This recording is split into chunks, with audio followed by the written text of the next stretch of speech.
కొత్తకోడూరు వేలంగని మాత జన్మదిన మహోత్సవాలను సెప్టెంబర్ 6 నుంచి 8 వరకు నిర్వహిస్తున్నామని బిషప్ ఎండి ప్రకాశం తెలిపారు.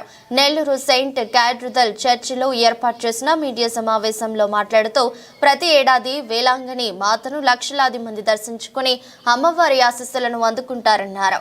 యేసు ప్రభు వేలాంగని మాత ఆశీర్వాదంతో అందరూ సంతోషంగా ఉండాలని ఆకాంక్షించారు. 7వ తేదీ ఉదయం ఆరాధన స్వస్థత ప్రార్థనలతో పాటు దివ్య బలి పూజ ఉంటుందన్నారు.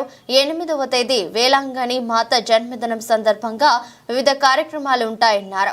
ఫాదర్ లూకాస్ రాజ్ మాట్లాడుతూ వేలాంగని మాత జన్మదిన మహోత్సవాల సందర్భంగా ప్రత్యేక బస్సులను ఆర్టీసీ ఏర్పాటు చేసిందన్నారు.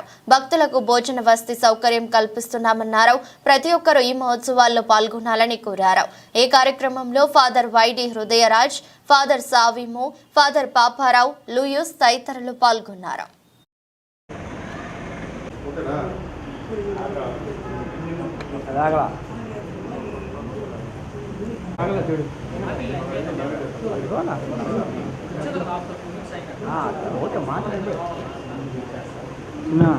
తేదీ ఉంటుంది.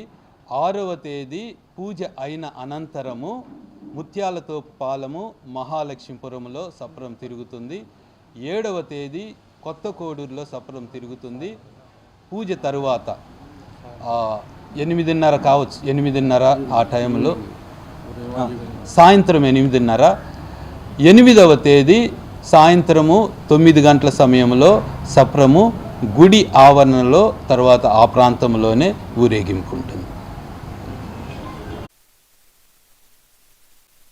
6, 7, 8వ తారీఖుల్లో మన కోడూరు బీచ్లో వెలసినటువంటి కోడూరు వేలాంగని మాత ఉత్సవాలను మనం జరుపుకోబోతూ ఉన్నాం. సెప్టెంబర్ నెల 8వ తారీఖు మరియ తల్లి జన్మదినాన్ని మనం పురస్కరించుకొని ఈ యొక్క పుణ్యక్షేత్రంలో ఈ వేడుకలు జరుపుకుంటూ ఉన్నాం. మరియ దేవుని తల్లి మాత్రమే కాదు, ఆమెను ప్రభు మానవులైన మనందరికీ కూడా తల్లిగా ప్రసాదించి ఉన్నాడు. అందుకే ఆమె జగన్మాత అని కూడా మనం పిలుచుకుంటూ ఉంటాం.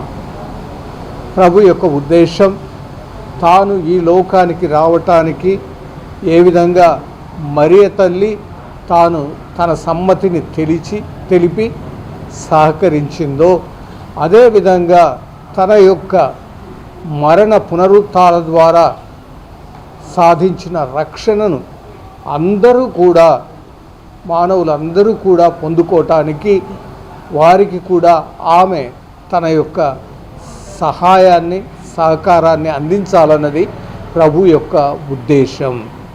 కాబట్టి మనము నమ్మి విశ్వసించేది, ఆరాధించేది, అనుసరించేది ప్రభువును మాత్రమే. అందులో ఎలాంటి సందేహము లేదు. కానీ ఆ ప్రభువును ఎంతో చక్కగా అనుసరించి, ఇదిగో నీ మాట చొప్పున నాకు జరుగునుగాక అని చెప్పి అందుకు చివరి వరకు కూడా ప్రామాణికంగా జీవించినటువంటి మరియ మనకు గొప్ప మాతృకగా ఉంటూ ఉంది, ఆదర్శంగా నిలుస్తూ ఉంది. అదేవిధంగా ఆమె ఏ విధంగా కానాపల్లిలో ప్రభువును విన్నవించుకొని మరి అక్కడ ఉన్న వారికి సహాయపడిందో, వారిని ఆ యొక్క గండం నుండి గట్టెక్కించిందో, అలాగే ఆమె మన తరపున ప్రభు సన్నిధిలో ప్రార్థించి ఆయన దీవెనలు, సహాయం మనకు లభించేలా ఆమె మనకు తోడ్పడుతుంది అన్న విషయాన్ని మనం తెలుసుకోవాలి. మరియ తల్లిని కానీ మరే పునీతులను కానీ మనం గౌరవించినప్పుడు మనం దేవుని యొక్క మహిమనే గౌరవిస్తూ ఉన్నాం, కొనియాడుతూ ఉన్నాము అన్న విషయాన్ని గుర్తుంచుకోవాలి.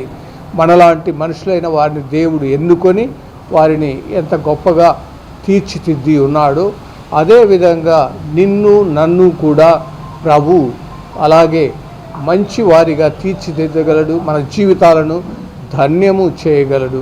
అందుకు మనం మరియ వలె మనం కూడా ఇదిగో నేను ప్రభు దాసుడను, ఇదిగో నేను ప్రభు యొక్క దాసురాలను, ఆయన మాట ప్రకారం నాకు జరుగునుగాక అని మనం చెప్పగలగాలి.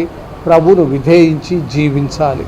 తొలి ఏవ అవిధేయత ద్వారా పాపం కట్టుకుంటే, ఈ నూతన ఏవ అయినటువంటి మరియ తన యొక్క విధేయత ద్వారా మనకు రక్షణ లభించేలా చేసింది, రక్షకుడిని మన మధ్యకు తీసుకురాగలిగింది.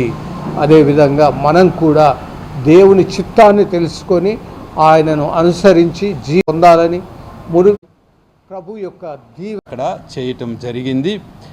6వ తేదీ నుంచి 6, 7, 8వ తేదీ నుంచి దూరం నుంచి వచ్చే ప్రయాణికుల కోసమై వారు ఇబ్బంది పడకుండా అక్కడ భోజన సదుపాయాలు కూడా చేస్తూ ఉన్నాము.